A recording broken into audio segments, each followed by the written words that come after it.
Records from a Tennessee health inspection revealed an impossible truth: a thriving butcher's establishment had operated 3 full years without purchasing a single carcass from any supplier. How exactly was the proprietor stocking his shelves? And what connection existed between his enterprise and the vanishing of 50 young women from 3 neighboring jurisdictions? September 14, 1909 dawned like any ordinary Thursday in Clarksville, Tennessee. Donald Petton, a state sanitation officer, had arranged a standard safety review at a meat vendor's premises, a humble storefront positioned along a dirt thoroughfare marking where Montgomery, Robertson, and Stewart County boundaries converged. The establishment had functioned quietly for 36 months, and Petton anticipated nothing beyond typical temperature checks and sanitation protocol verification. The owner, a man called Hinrich Casper, welcomed him inside wearing a forced grin that failed to illuminate his pale eyes. Around 40 years of age, Casper possessed the muscular build and stained work garments characteristic of his trade. His speech patterns suggested German ancestry, though his English flowed with practiced ease. The interior appeared conventional enough. Wood shavings scattered across weathered planks, various cuts arranged behind glass, that distinctive iron scent of raw protein lingering heavily. Petton initiated his assessment by examining the refrigerated displays, observing product quality and selection. Casper provided explanations as they progressed, describing preservation techniques and storage protocols with robotic efficiency. Everything seemed acceptable until Petton requested access to commercial records, routine procedure designed to confirm legitimate sourcing and trace contamination origins if necessary. For the first time, Casper faltered. His fingers clenched the fabric of his apron. He produced a slender notebook from below the sales counter, its contents remarkably sparse compared to typical merchant documentation. Petton examined the entries, his forehead creasing as he recognized the complete absence of acquisition receipts, vendor documentation, or livestock procurement records whatsoever. The revenue column demonstrated steady income, yet corresponding supply chain evidence simply didn't exist. "Mr. Casper," Petton stated cautiously, "I observe zero documentation of animal acquisitions from regional farmers or commercial slaughterhouses. Where precisely do you obtain your inventory?" The merchant's face remained impassive, though something dark flickered in his gaze. "I maintain private arrangements," he responded. "Independent suppliers who prefer avoiding official records for taxation reasons. Surely you comprehend how these countryside dealings function, Inspector." Petton understood informal rural transactions existed, but 36 months without one documented purchase defied reasonable explanation. He surveyed the premises again, now noticing details his initial walkthrough had missed. The meat portions displayed possessed unusual uniformity, processed with precision that seemed inconsistent with standard butchering methods. The cellar entrance, secured by an unnecessarily complex locking mechanism, appeared extreme for ordinary storage space. "I require inspection of your basement facilities," Petton declared, his professional courtesy now carrying unmistakable authority. Casper's jaw tensed almost invisibly before he withdrew a key ring, selecting one with calculated deliberation. As they descended narrow steps into blackness below, Petton couldn't dismiss his mounting certainty that something profoundly disturbing existed behind these walls. Inspector Petton's troubling encounter at Casper's facility occupied his thoughts for days afterward. Though nothing immediately prosecutable had surfaced during that visit, the peculiar characteristics of the operation disturbed him sufficiently to compile a comprehensive report for the Tennessee Board of Health. That documentation eventually landed before Montgomery County Sheriff Thomas Ridgway, who studied it with increasing concern one overcast October morning. Ridgway had served as sheriff 12 years, and certain patterns within Petton's assessment resonated with observations he'd been quietly monitoring across his territory. Young women had been disappearing from his county with alarming frequency.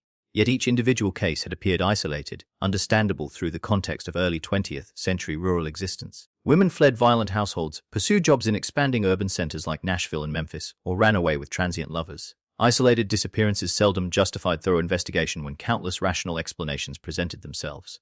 But Petton's documentation, noting Casper's business launch in 1906, offered an unexpected timeline demanding correlation. Ridgway retrieved missing persons files from his cabinet and arranged them across his workspace. Margaret Holloway, 16, vanished while journeying from her family's farm toward domestic employment in Clarksville. That occurred April 1906. Susan Bartlett, 19, disappeared following her shift at a seamstress shop. Last observed walking the county road toward Robertson County territory. July 1906. The sequence continued month by month, each woman aged 16 through 20, 4 each traveling unaccompanied or working in comparative isolation. Ridgway's hand trembled faintly as he tallied the folders. 14 women from Montgomery County exclusively had vanished since Casper established his enterprise.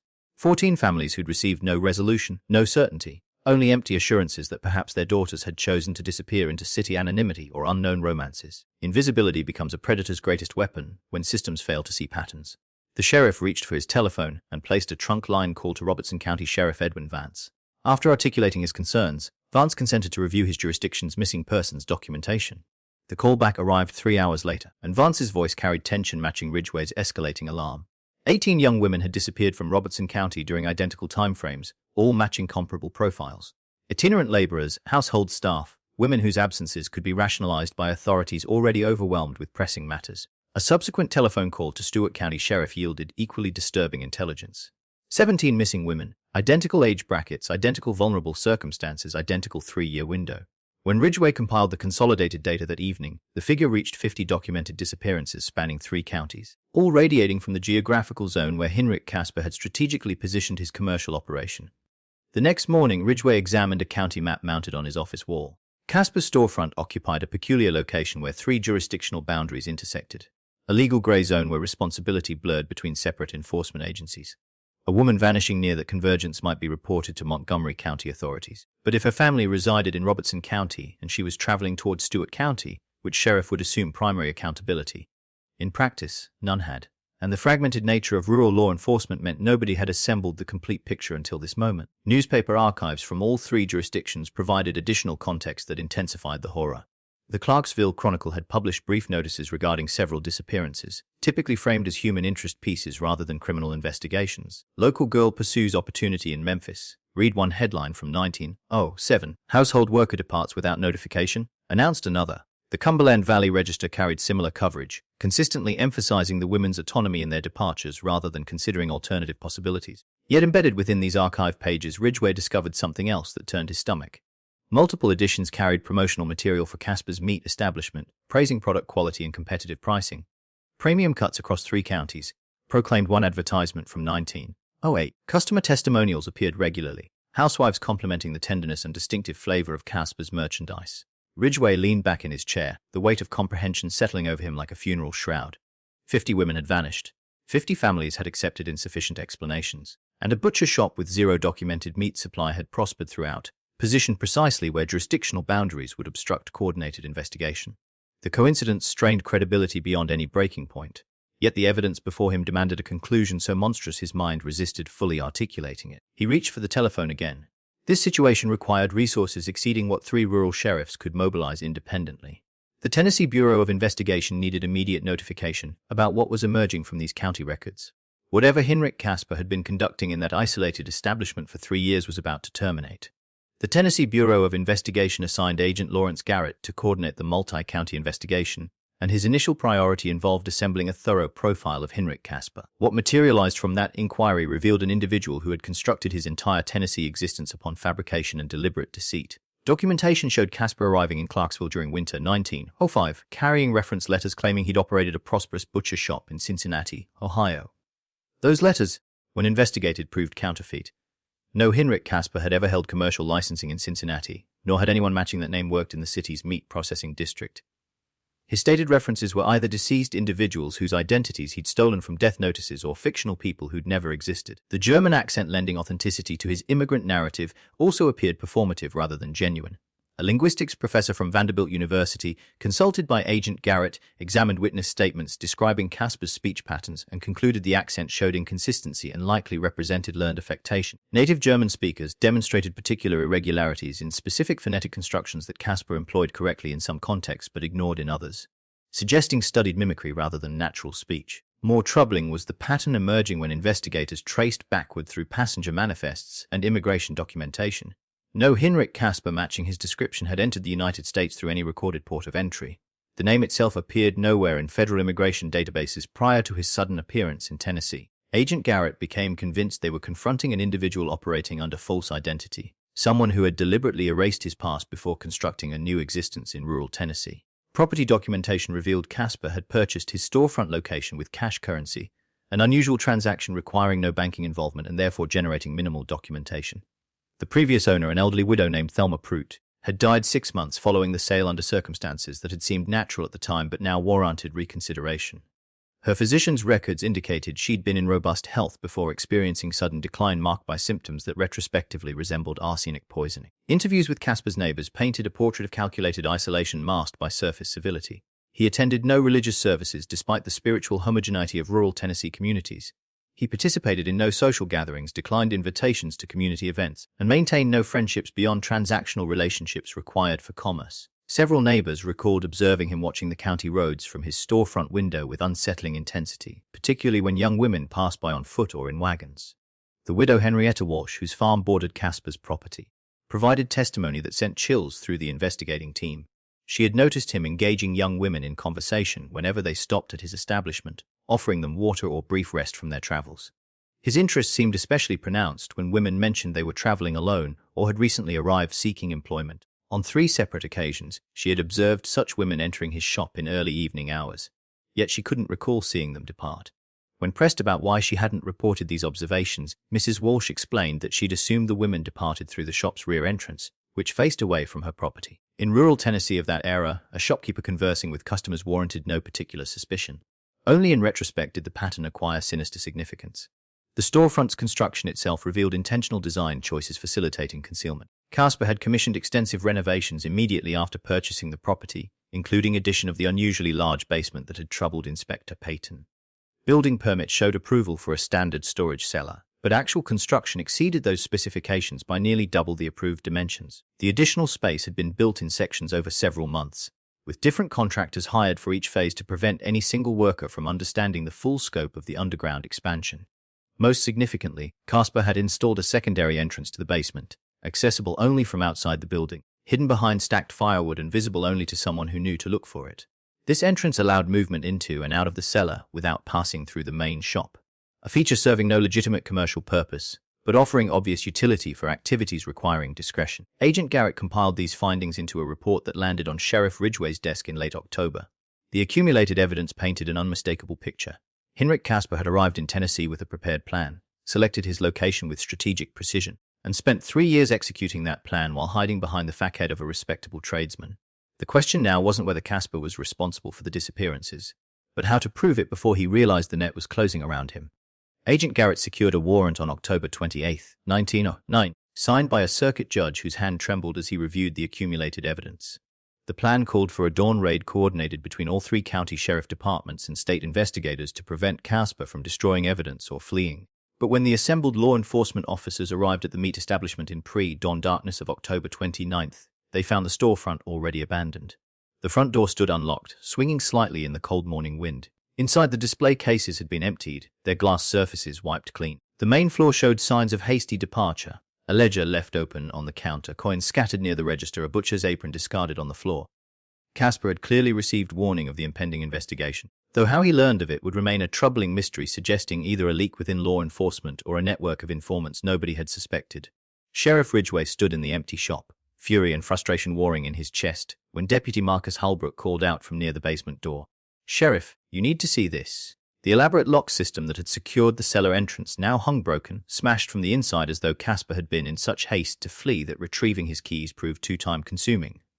The descent into the basement required oil lanterns as Casper had severed the gas line before departing. The stairs creaked under the weight of 6 men moving carefully into the darkness below. When the first lantern illuminated the cellar space, Agent Garrett stopped so abruptly that Sheriff Vance nearly collided with him from behind. The basement was not a storage area. It was a workshop of systematic horror. Industrial meat processing equipment dominated the central space. A large butchering table with drainage channels carved into its surface, multiple sets of specialized knives arranged with surgical precision, a commercial-grade meat grinder, and hanging hooks suspended from reinforced ceiling beams. The equipment itself might have belonged in any large-scale butcher operation, but the context transformed it into something unspeakable. Along the western wall, wooden shelves held dozens of small wooden boxes, each labeled with a date and a woman's name written in careful script. Sheriff Ridgway approached them with dread solidifying in his stomach. The first box he opened contained a silver locket with the initials MH engraved on its surface. Margaret Holloway, missing since April 1906. The next held a pair of wire-rimmed spectacles and a small diary. Susan Bartlett's name appeared on the diary's first page. Box after box revealed the same horrifying pattern. Personal belongings catalogued with meticulous care, each representing a life that had ended in this basement. Hair ribbons.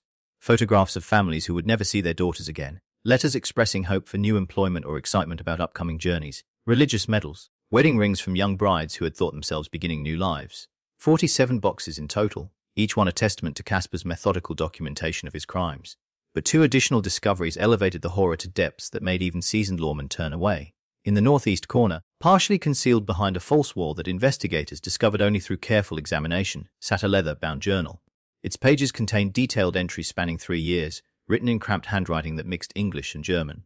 The entries described selection criteria, methods of approach, and accounts of each murder rendered with clinical detachment that suggested neither remorse nor pleasure, merely the recording of executed procedures. The final discovery came when deputies noticed inconsistencies in the basement floor.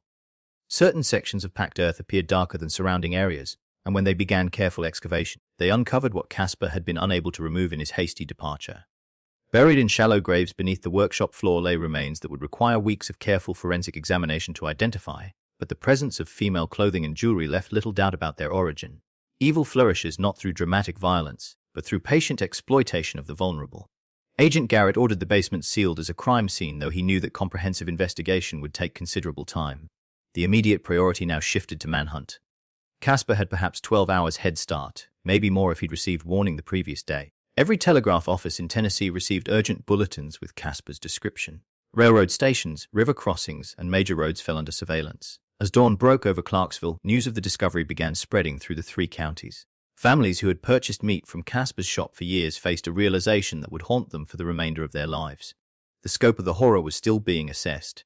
But one fact had become terrifyingly clear: Hinrich Casper had operated his workshop of death with impunity for 3 years, and 50 families were about to receive confirmation of losses they had tried desperately to deny.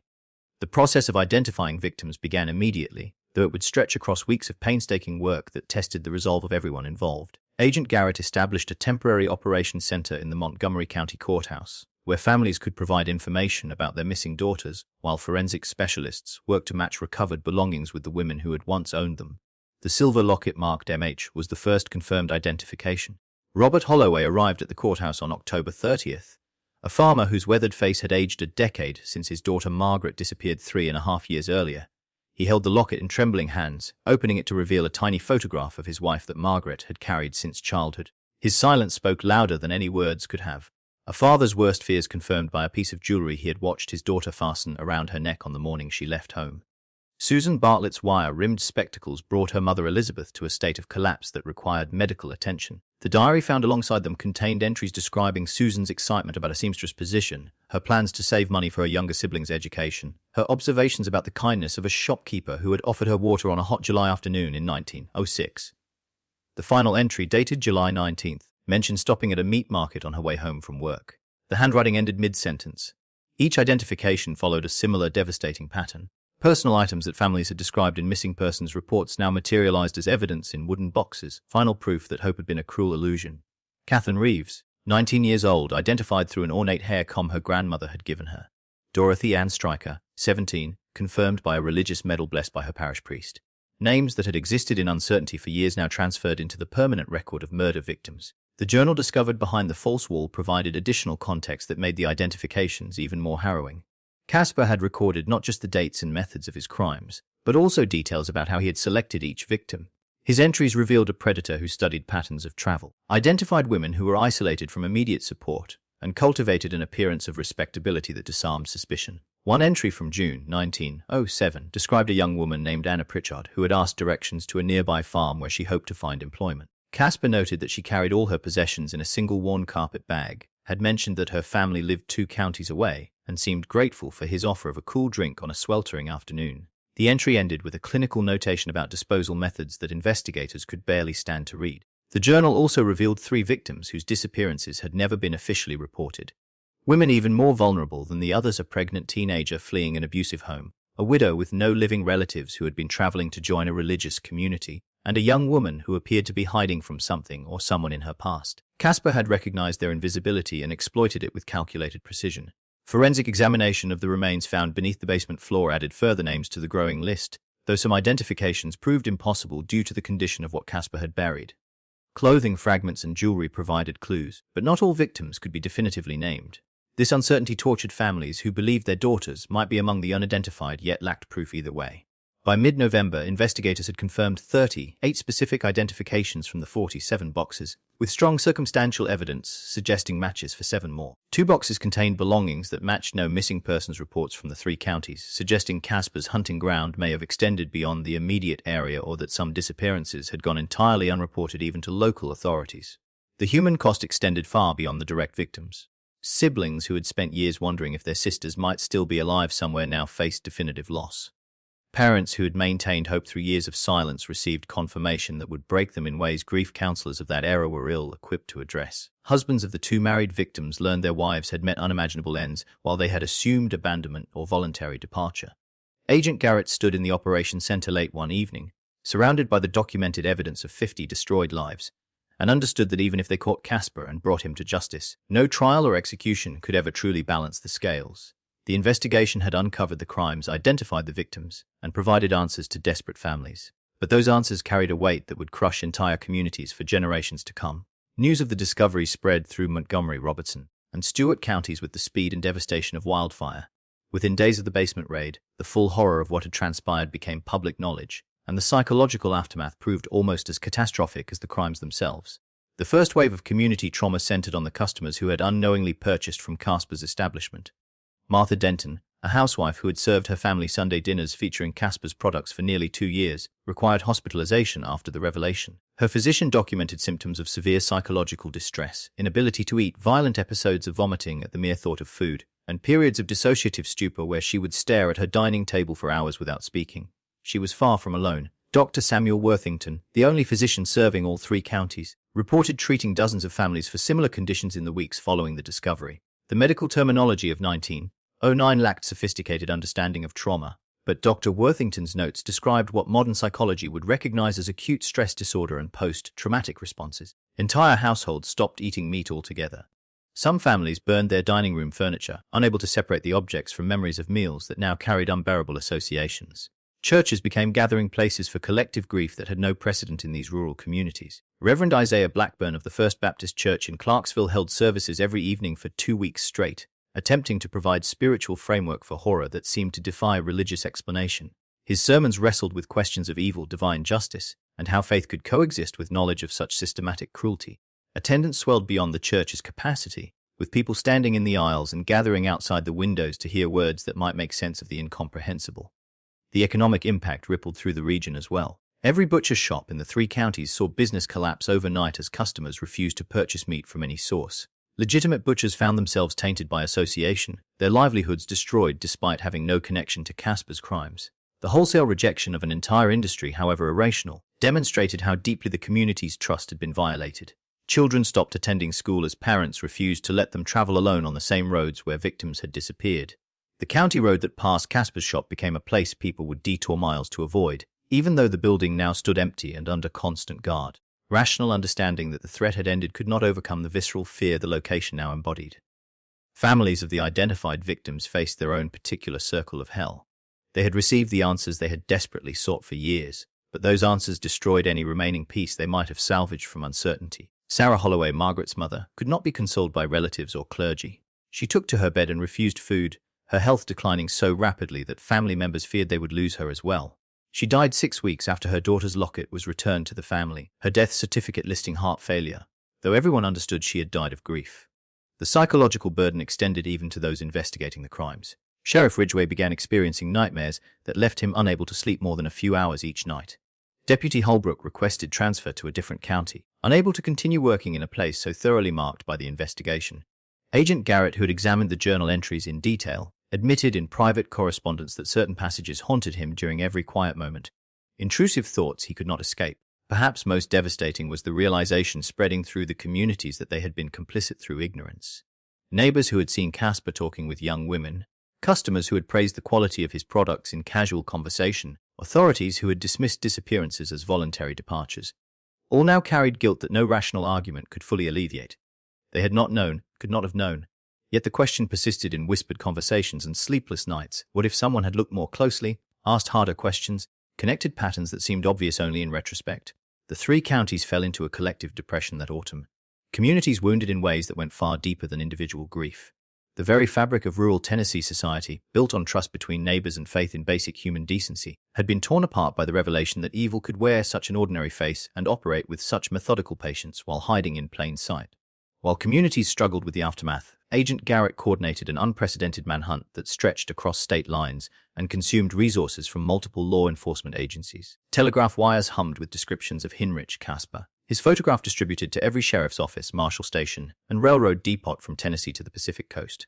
The first credible sighting came from Paducah, Kentucky, 3 days after Casper's flight. A railroad ticket agent reported selling passage to St. Louis to a man matching the fugitive's description, though he had given the name William Schmidt and spoken without any trace of the German accent witnesses had described. The agent only connected the customer to the wanted notices after reading about the case in the Paducah Evening Sun. By the time authorities responded, Casper had vanished into the westward flow of travelers that made tracking any individual nearly impossible in an era before coordinated identification systems. A week later, a boarding house operator in Springfield, Missouri, contacted local police about a tenant who had departed suddenly, leaving behind a razor and shaving kit in his haste. The items meant nothing by themselves, but the landlady mentioned her tenant had seemed unusually nervous after railroad workers began discussing the Tennessee butcher case in the house's common room. Springfield police telegraphed Agent Garrett, who arranged for the abandoned items to be examined. The razor's inscription read HK in ornate script, and the style matched razors found in Casper's shop. The trail wound westward through Missouri, each sighting arriving too late to intercept the fugitive. A bartender in Kansas City thought he recognized Casper from a wanted poster, but could not be certain enough to alert authorities before the man departed. A farmer near Independence reported giving a ride to a traveler who became agitated when the conversation turned to recent news from Tennessee, but this account reached investigators too late to be actionable. Tennessee Governor Malcolm Patterson posted a reward of $500 for information leading to Casper's capture, an extraordinary sum that reflected both the severity of the crimes and the political pressure building as the case dominated regional newspapers. The reward announcement generated hundreds of tips, most proving to be misidentifications or deliberate frauds by people hoping to claim money, but each had to be investigated and eliminated through time-consuming verification processes. The breakthrough came from an unexpected source. A Methodist minister in Topeka, Kansas, named Reverend Harold Finch, had been counseling a troubled parishioner who seemed to be carrying a terrible burden. The man who called himself Hinrich Mueller had moved to Topeka in early November and found work as a day laborer. During their conversations, Mueller spoke vaguely about having left behind a situation that weighed on his conscience, though he refused to provide details. Reverend Finch might never have connected his parishioner to the Tennessee case except for a small detail that seemed insignificant at the time. During one counseling session, Mueller had reflexively used the phrase, meinem Leben, German for, and my shop, before catching himself and switching back to English. The minister spoke some German from his seminary studies and recognized the slip. Later that week, when a wanted poster for Hinrich Casper arrived at the Topeka marshal's office, Reverend Finch studied the photograph and saw past the newly grown beard and different style of dress to recognize the eyes of the man he had been counseling. The Reverend faced a profound moral dilemma. The confidentiality of pastoral counseling was sacred in his faith tradition, yet he carried knowledge of a fugitive wanted for unspeakable crimes. After a sleepless night of prayer and consultation with his denominational leadership, he concluded that his duty to potential future victims outweighed his obligation to confidentiality. On November 23rd, he contacted Topeka Marshal William Hartley with his suspicions. Marshal Hartley assembled a team that included federal marshals as the case now involved interstate flight from prosecution. They located Casper on November 25th at a boarding house on the outskirts of Topeka, where he was living under the name Hinrich Mueller and working at a grain warehouse. The arrest occurred without violence. When marshals entered his room at dawn, they found Casper awake and dressed, sitting calmly at a small table as though he had been expecting them. He offered no resistance, made no attempt to deny his identity, and showed no visible emotion as he was placed in restraints. The only words he spoke during the arrest were a simple question: "How did you find me?" When informed that a minister had recognized him, something flickered across his face that might have been surprise or might have been bitter amusement. Then his expression returned to the same unsettling neutrality that would characterize all his subsequent interactions with authorities. Casper's extradition back to Tennessee revealed the first of many systemic failures that had enabled his crimes to continue undetected for 3 years. The legal complexity of prosecuting murders that occurred across 3 separate county jurisdictions created immediate complications that no one had anticipated. Each county's prosecutor claimed primary jurisdiction, and existing Tennessee law provided no clear framework for coordinating a case of this magnitude. The issue transcended mere bureaucratic turf protection. Each county's charges would be tried separately under the existing legal structure, meaning Casper could potentially face 3 distinct trials with different juries, different standards of evidence presentation, and different sentences. The inefficiency was staggering, but more troubling was the recognition that this jurisdictional fragmentation had been precisely what allowed Casper to operate with impunity. When victims disappeared near the boundary between counties, the ambiguity of jurisdiction meant that no single sheriff took full ownership of the investigation. Missing persons reports filed in one county rarely made their way to adjacent counties. The 3 sheriffs involved had no formal mechanism for sharing information or coordinating efforts. Casper had not stumbled into this gap by accident. His strategic placement of the shop demonstrated he understood these limitations better than the authorities did. Agent Garrett spent 2 weeks negotiating between prosecutors and state officials before a compromise emerged. Montgomery County would hold the primary trial with evidence from all three jurisdictions admitted under a special prosecutorial framework approved by the Tennessee Attorney General. It was an imperfect solution that would later be cited in legal reforms, but it represented the best option available under existing law. The trial began in Clarksville on January 12, 1910, in a courthouse fortified with additional security due to legitimate concerns about mob violence. Feelings ran so high in the three counties that authorities feared vigilante justice might preempt legal proceedings. Extra deputies guarded not just the courthouse but the jail where Casper was held, and his transport between facilities occurred under armed escort at unpredictable times. The prosecution, led by District Attorney Raymond Fletcher, faced a unique challenge in presenting evidence so disturbing that it risked overwhelming the jury's ability to maintain objectivity. The wooden boxes with their catalogued belongings told a story more powerful than any testimony could provide, but Fletcher knew he needed to balance emotional impact with legal precision. A verdict based purely on horror rather than evidence would be vulnerable to appeal. Fletcher called 32 witnesses over the course of 8 days. Families identified their daughters' belongings through testimony that left the courtroom in stunned silence. Dr. Worthington provided expert medical analysis of the remains found beneath the basement floor. Inspector Peaton described the anomalies in Casper's business records that had initiated the investigation. Sheriff Ridgway walked the jury through the timeline of disappearances and their correlation with Casper's arrival in Tennessee. The journal entries proved particularly damning. Fletcher read selected passages aloud, carefully choosing excerpts that demonstrated premeditation and consciousness of wrongdoing without venturing into details so graphic they might cause mistrials. The jury's faces registered mounting revulsion as they heard Casper's own words describing his selection criteria and methods. Several jurors visibly struggled to maintain composure. Casper's defense attorney, appointed by the court after no lawyer would voluntarily take the case, mounted virtually no defense beyond ensuring proper legal procedures were followed.